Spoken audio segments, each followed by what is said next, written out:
Delight इस पर आप सभी का एक बार फिर से बहुत बहुत स्वागत है। तो जब से भारत सरकार की तरफ से ऑपरेशन सिंदूर को अंजाम तक पहुंचाया गया, तब से पाकिस्तान एकदम बौखलाया हुआ है। हालांकि वो इस हमले को काउंटर तो नहीं कर पाया है, लेकिन लगातार जो है मिस इन्फॉर्मेशन को फैला रहा है, झूठी अफवाहों को फैला रहा है, ताकि अपनी लोकल आवाम को थोड़ा सा संतुष्ट किया जा सके।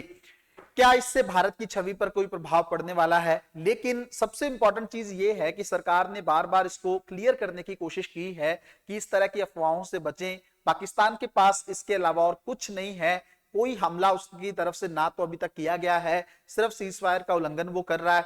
ये सारी चीजें हम लोग थोड़ा समझने का प्रयास करेंगे कि किस तरीके से कौन कौन सी फेक न्यूज पाकिस्तान की तरफ से फैलाई गई हैं और सरकार की तरफ से कैसे उसको काउंटर किया गया है। आने वाले समय में किस तरह की सिचुएशन रह सकती है, उसको भी थोड़ा सा समझने का प्रयास करेंगे।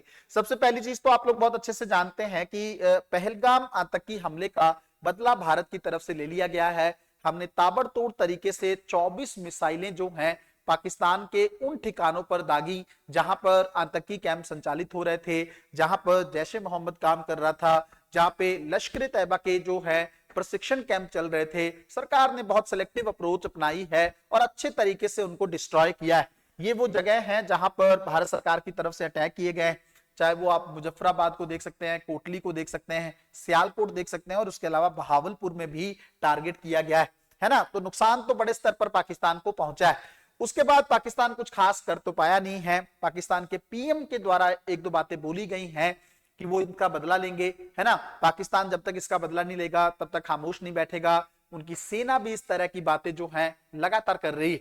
लेकिन सबसे बुरी चीज जो पाकिस्तान ने इसमें की है वो ये है कि फेक न्यूज का एक सिलसिला उसने अपने सोशल मीडिया हैंडल्स के माध्यम से स्टार्ट कर रखा है ना। कौन कौन सी फेक न्यूज वो फैला रहा है? अगर आप पहली फेक न्यूज देखेंगे तो इसके अंदर आप देखेंगे कि पाकिस्तान की तरफ से कहा गया कि उनकी जो सेना है उनकी तरफ से भारत का जो राफेल जेट है उसको डिस्ट्रॉय कर दिया गया है।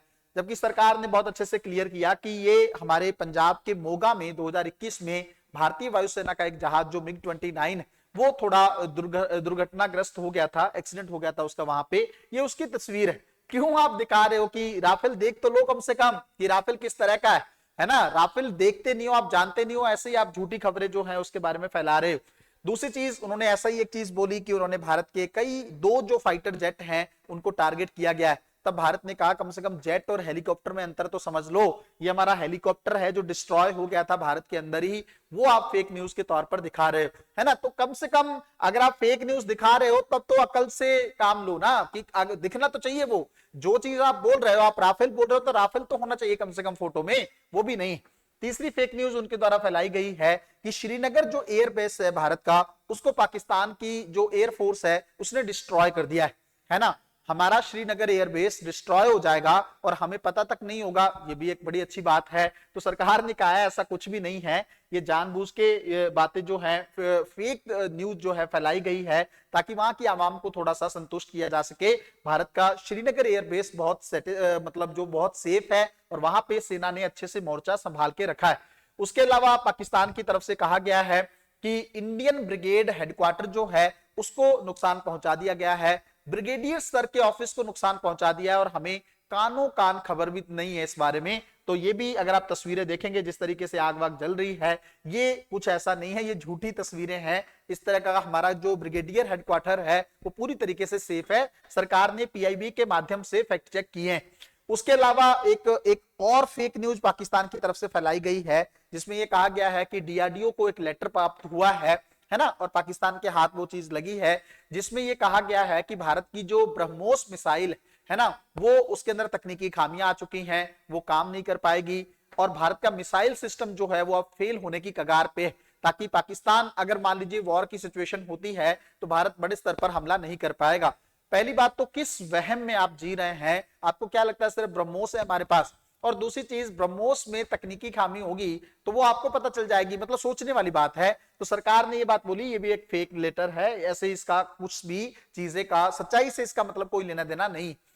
अगली चीज ये है कि जब से ऑपरेशन सिंदूर हुआ है क्या पाकिस्तान ने कुछ किया है कि नहीं किया है, ये बात बहुत सारे लोग जानना चाहते हैं। पहली चीज तो ये है कि पाकिस्तान ने अभी तक कोई बड़ा हमला तो भारत पर नहीं किया है ना। कुछ कुछ उसने मिसाइलें जो निकल कर आ रही हैं खबरें कि शायद ऐसा कुछ अटैक उसने किया है, उसको भारत का जो एयर डिफेंस सिस्टम है S-400 जो हमने रूस से एक्वायर कर रखा है, उसने उसको हवा में ही डिस्ट्रॉय कर दिया है ना। पहली चीज तो ये, क्योंकि हमारे पास जेन्युइन सिस्टम है, हमारे पास उनकी तरह चीन का दिया हुआ फेक सिस्टम नहीं है जो उस काम ही नहीं कर पाया उस रात को, है ना। तो हमारे पास जेन्युइन चीजें हैं। दूसरी चीज ये है, उसके अलावा पाकिस्तान ने क्या किया है, पाकिस्तान ने पूंछ में लगातार शेलिंग की है ना, गोलीबारी करे जा रहा है, सीज फायर का वॉल्यूशन किया है, उसके चलते हमारे 15 से 20 सिविलियन की जान भी गई है, इस तरह की खबरें भी निकल कर आई है ना। तो कुछ कैजुअलिटीज तो हुई हैं पूंछ में भी, लेकिन सोचने वाली बात यह है कि अगर आतंकी हमले हुए हैं, मतलब उनके कैंप डिस्ट्रॉय हुए हैं, तो आपको क्या तकलीफ हो रही है इससे? आप क्यों लगातार जो है सीमा पर इस तरीके से शेलिंग कर रहे हैं, लगातार गोलीबारी कर रहे हैं, किसको दिखाने का प्रयास कर रहे हैं आप ये चीजें, है ना। तो कहीं ना कहीं पे पाकिस्तान ने सिर्फ एक ही एफर्ट किया है, वो ये है, बार बार उसने सीज फायर का उल्लंघन किया है, लगातार वहां पर गोलीबारी चल रही है। अभी भी मैंने न्यूज देखी तो उससे मुझे अपडेट मिला कि हाँ वो लगातार जो है इस चीज को करे जा रहा है ना। तो कब तक करता है वो तो आने वाले समय में पता चलेगा। अमेरिका ने अपने नागरिकों को बोला है, एक सर्कुलर जारी किया है कि वो जल्द से जल्द लाहौर को छोड़ दें या शेल्टर में चले जाएं, क्योंकि हो सकता है भारत जो है एक बड़ा हमला पाकिस्तान पर लाहौर को लेकर कर सकता है ना, एक मिसाइल हमला भारत की तरफ से। हालांकि अमेरिका ने ये बातें नहीं बोली, अमेरिका ने सिर्फ इतना बोला है कि नागरिक जो है लाहौर जल्द से जल्द छोड़ दें, है ना। पाकिस्तान ने खुद अपना एयरबेस जो है वो अभी बंद कर दिया है 2 दिन के लिए, लगभग 48 आवर्स के लिए उसने अपनी चीजों को, अपने एयरपोर्ट्स को बंद कर दिया है पाकिस्तान ने। एक कराची एयरपोर्ट है जो चल रहा है, बाकी सब कुछ रोक दिया है उसने।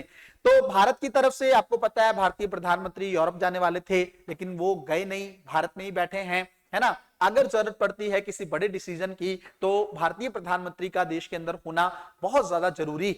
उसके अलावा अगर आप देखेंगे भारतीय रक्षा मंत्री की तरफ से यह बात बोली गई है कि अगर जो है पाकिस्तान नहीं मानेगा, आतंकवादी हमलों को लेकर अपनी चीजों को सुधार नहीं करेगा, तो इसी तरह के हमले लगातार भारत की तरफ से किए जाएंगे। यह बात पाकिस्तान को जल्द से जल्द सीख लेनी होगी कि अब आपकी जो टेरर पॉलिसी है, जो आप राज्य प्रायोजित आतंकवाद की पॉलिसी को अपनाते हो, यह अब भारत के साथ तो बिल्कुल काम नहीं कर पाएगी। आपको स्ट्रिक्ट तरीके से इस चीज को समझना होगा कि जो भी कैंप आपके देश में संचालित हो रहे हैं, जो भारत के विरुद्ध नफरत फैला रहे हैं, उनको लेकर आपको काउंटर करना होगा। अदरवाइज आप किसी एक बड़े हमले के लिए या एक बड़े जवाब के लिए भारत की तरफ से तैयार रहिए। अब भारत बर्दाश्त नहीं करता है, अब भारत जो है बदला लेता है और बहुत जल्द लेता है। पिछली बार आप लोगों को पता होगा जब पाकिस्तान पर हम लोगों ने एयर स्ट्राइक की थी, तब पाकिस्तान ने यह कहा था कि नहीं हमारे यहाँ तो पेड़ ही गिरे, है ना, तो बहुत ज्यादा एक्सेप्ट भी नहीं किया था। इस बार तो उसको एक्सेप्ट करना ही पड़ा है ना। इस बार उसने खुद एक्सेप्ट किया है कि हाँ भारत की तरफ से लगभग 24 मिसाइलें दागी गई, है ना। तो ये कोई कम आंकड़ा तो है नहीं। अब बात यह है कि क्या सच में फुल फ्लेज वार जो है भारत और पाकिस्तान के बीच में हो सकता है। देखिए किसी भी संभावना से जो है इनकार नहीं किया जा सकता, लेकिन मेन चीज ये है बच्चों, ध्यान से समझिएगा, अभी पाकिस्तान को अगर कुछ बड़ा करना होता ना तो वो कर चुका होता। उसकी इकोनॉमी जो है बहुत बुरी कंडीशन में है। इवन अमेरिका का भी उस पर दबाव है कि आप छोड़ो इस चीज को, आप कोशिश करो टेररिज्म के खिलाफ थोड़ा सा काम करो, है ना, और संयम बरतने की कोशिश करो। ये चीजें पाकिस्तान को अमेरिका की तरफ से भी बोली गई हैं।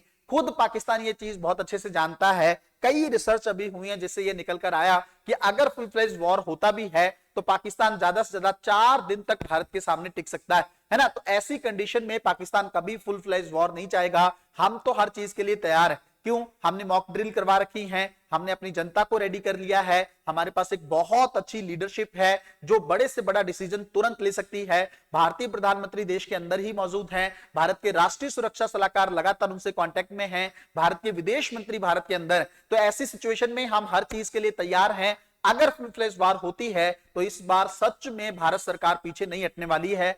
इसलिए पाकिस्तान इस तरह की चीजों से बचना चाहेगा। देखते हैं आने वाले टाइम में किस तरह की चीजें रहती हैं। अपडेट्स लगातार आप लोगों को हम देते रहेंगे। मिलते हैं अगली वीडियो में, तब तक अपना ध्यान रखें, अपनी पढ़ाई को बहुत अच्छे तरीके से करते रहें। बहुत बहुत धन्यवाद।